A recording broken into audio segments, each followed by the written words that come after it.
Hello class. Today we are talking about the excretory system of cockroach. Excretory system से concern है कि वो system जो body के मेटाबॉलिक वेस्ट को या नाइट्रोजनस वेस्ट को एक्सपेल आउट करता है, बॉडी के बाहर निकालता है, राइट? तो excretory system of cockroach mainly consist of Malpighian tubules. यहाँ पर जो मेन एक्सक्रीटरी स्ट्रक्चर्स हैं वो मैल्पिगियन ट्यूब्यूल्स हैं. इसके अलावा इन एडिशन यहाँ पर they have fat bodies, nephrocytes, cuticle and uricose gland. तो और भी बॉडी में जगह जगह पर एक्सक्रीटरी स्ट्रक्चर्स प्रेजेंट हैं, लेकिन जो मेन एक्सक्रीटरी स्ट्रक्चर हैं यहाँ पे जो मोस्ट इम्पॉर्टेंट हैं और जो आपको ध्यान रखनी है वो है मैल्पिगियन ट्यूब्यूल्स, राइट? तो देखिए मैल्पिगियन ट्यूब्यूल्स, यहाँ एक डायग्राम भी दिखाया गया है, दिस है ना. हम जानते हैं कि जो मैल्पिगियन ट्यूब्यूल्स हैं वो एलिमेंट्री कैनाल से जुड़े हुए पाए जाते हैं.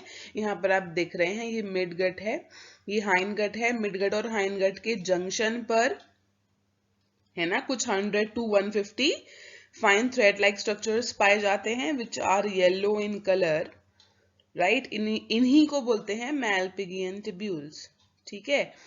तो ये 6 ग्रुप्स में जो हैं वो हीमोसील में हैंग करते हैं. आप जानते हैं एलिमेंट्री कैनाल के चारों ओर ब्लड है, हीमोसील है, जहां हीमोलिम्फ भी प्रेजेंट है.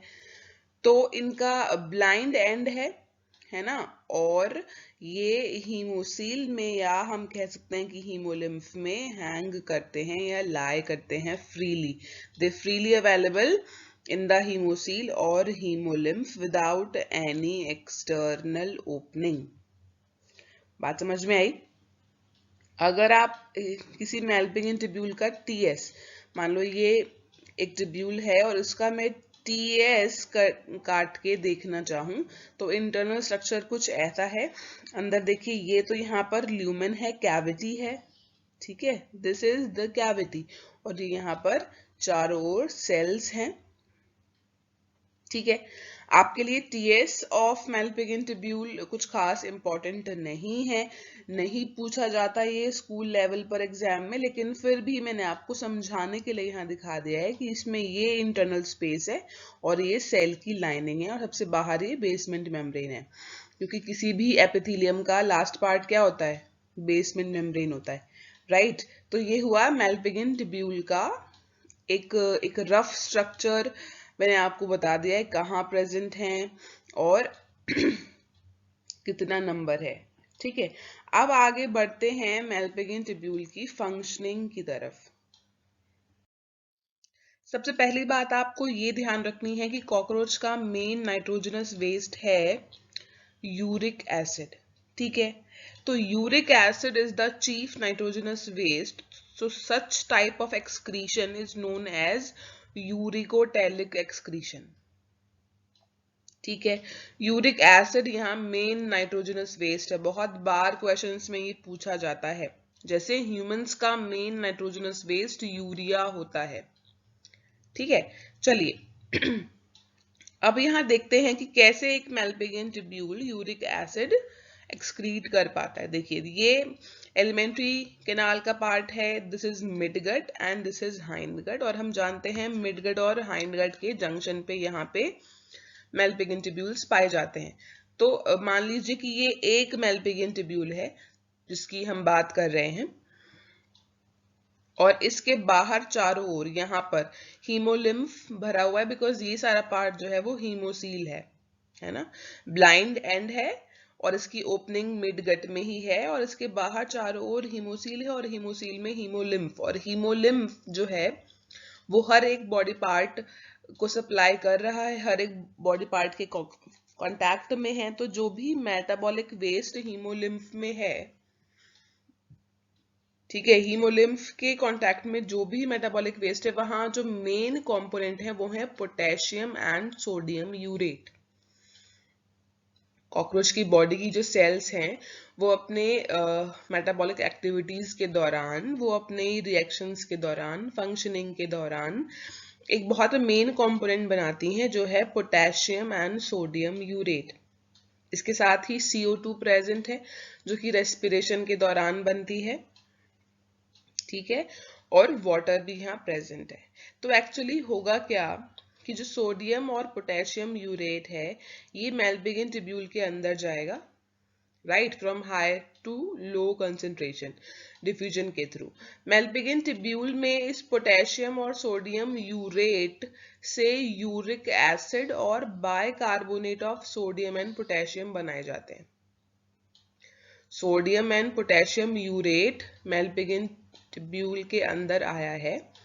अंदर आने के बाद ये जो यूरेट है उससे यूरिक एसिड बना दिया जाता है और बाइकार्बोनेट्स बन जाते हैं सोडियम और पोटेशियम के,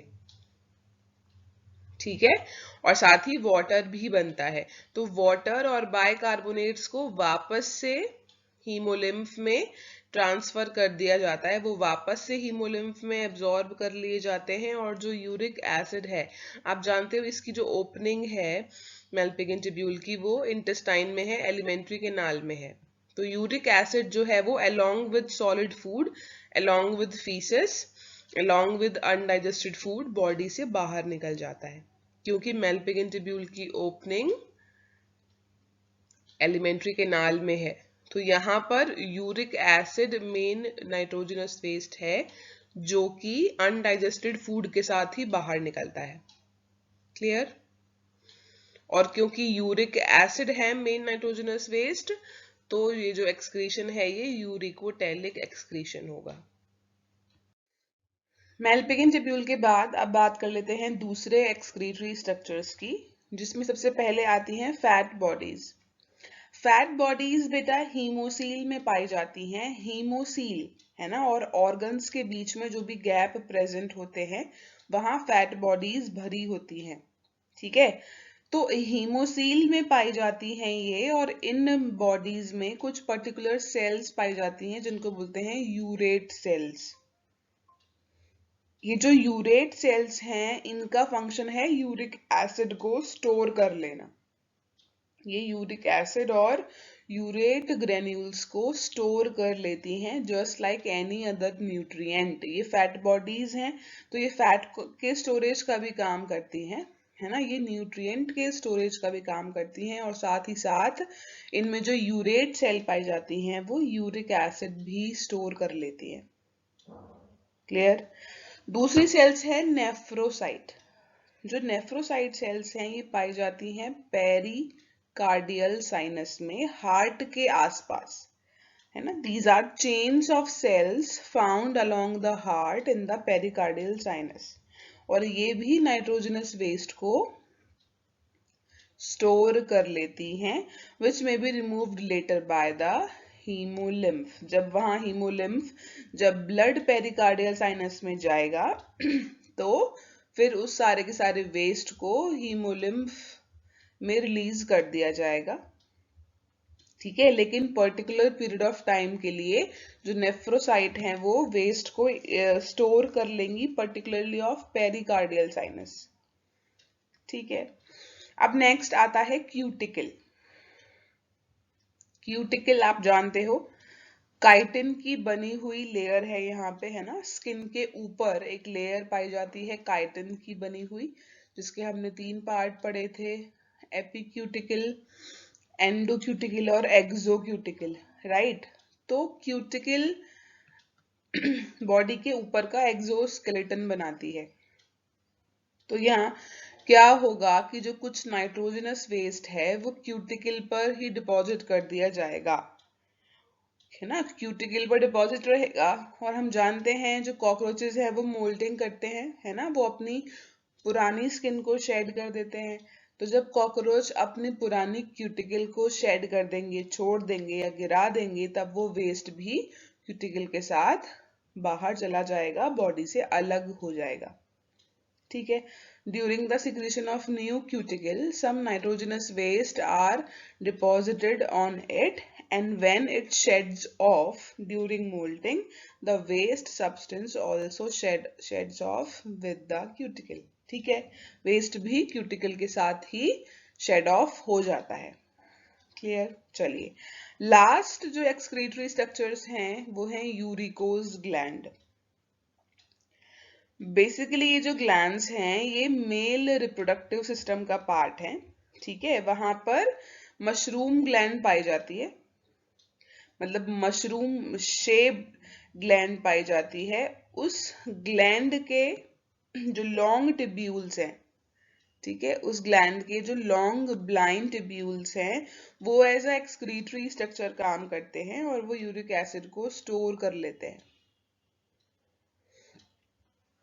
ठीक है। जो यूरिकोस ग्लैंड हैं वो मेल रिप्रोडक्टिव सिस्टम में मशरूम ग्लैंड के साथ एसोसिएशन में पाई जाती हैं और ये यूरिक एसिड को स्टोर करने का काम करती हैं, ठीक है। स्टोर रहेगा और इसको बाहर निकाल देंगी at the time of copulation over the spermatophore. Spermatophore वो स्ट्रक्चर है जहां पर स्पर्म भरे हुए हैं, जो स्पर्म कैरी कर रहा है, ठीक है। तो जैसे ही स्पर्मेटोफोर बॉडी से बाहर निकल रहा है या निकलने वाला है, उसी दौरान ये स्पर्मेटोफोर पर ही यूरिक एसिड को छोड़ देते हैं, रिलीज कर देते हैं। तो जब स्पर्मेटोफोर बॉडी के बाहर जाता है तो यूरिक एसिड भी बाहर चला जाता है। क्लियर?